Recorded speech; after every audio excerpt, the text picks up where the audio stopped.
नागपंचमी शुरू होने की पौराणिक कथा हिंदू पंचांग के अनुसार श्रावण मास के शुक्ल पक्ष की पंचमी तिथि को नाग पंचमी का त्योहार मनाया जाता है।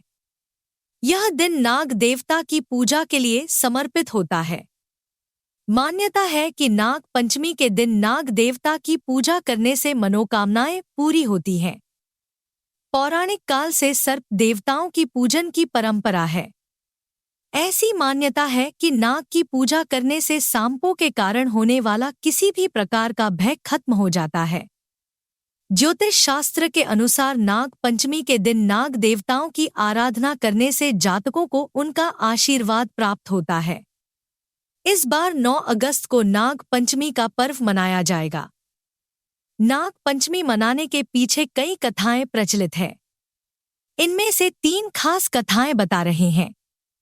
भविष्य पुराण के अनुसार समुद्र मंथन के दौरान नागों ने अपनी माता की बात नहीं मानी थी, जिसके चलते उन्हें श्राप मिला था। नागों को कहा गया था कि वो जन्मेजय के यज्ञ में जलकर भस्म हो जाएंगे।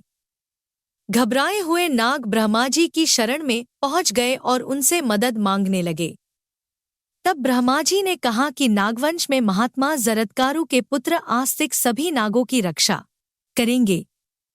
ब्रह्मा जी ने यह उपाय पंचमी तिथि को ही बताया था। वहीं आस्तिक मुनि ने सावन मास की पंचमी तिथि को नागों के ऊपर दूध डालकर उन्हें यज्ञ में जलने से बचाया था। तब से लेकर आज से नाग पंचमी का पर्व मनाया जाता है। नाग पंचमी पौराणिक कथा के अनुसार जन्मेजय अर्जुन के पौत्र राजा परीक्षित के पुत्र थे। जब जन्मेजय ने पिता की मृत्यु का कारण सर्पदंश जाना तो उसने बदला लेने के लिए सर्पसत्र नामक यज्ञ का आयोजन किया। नागों की रक्षा के लिए यज्ञ को ऋषि आस्तिक मुनि ने श्रावण मास की शुक्ल पक्ष की पंचमी के दिन रोक दिया और नागों की रक्षा की। इस कारण तक्षक नाग के बचने से नागों का वंश बच गया। आग के ताप से नाग को बचाने के लिए ऋषि ने उन पर कच्चा दूध डाल दिया था। तभी से नागपंचमी मनाई जाने लगी। वहीं नाग देवता को दूध चढ़ाने की परंपरा शुरू हुई। एक अन्य मान्यता के अनुसार जब समुद्र मंथन हुआ था तब किसी को भी रस्सी नहीं मिल रही थी। इस समय वासुकी नाग को रस्सी की तरह इस्तेमाल किया गया था। जहां देवताओं ने वासुकी नाग की पूंछ पकड़ी थी, वहीं दानवों ने उनका मुंह पकड़ा था। मंथन में पहले विष निकला था, जिसे शिव भगवान ने अपने कंठ में धारण किया था और समस्त लोगों की रक्षा की थी। वहीं मंथन से जब अमृत निकला तो देवताओं ने इसे पीकर अमरत्व को प्राप्त किया।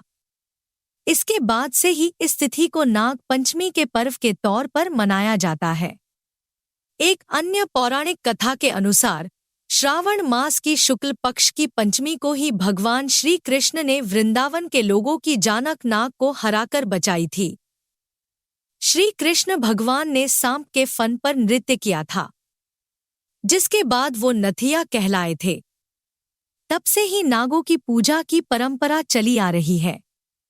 डिस्क्लेमर: इस लेख ध्वनि में दी गई जानकारी सामग्री गणना की प्रामाणिकता या विश्वसनीयता की गारंटी नहीं है।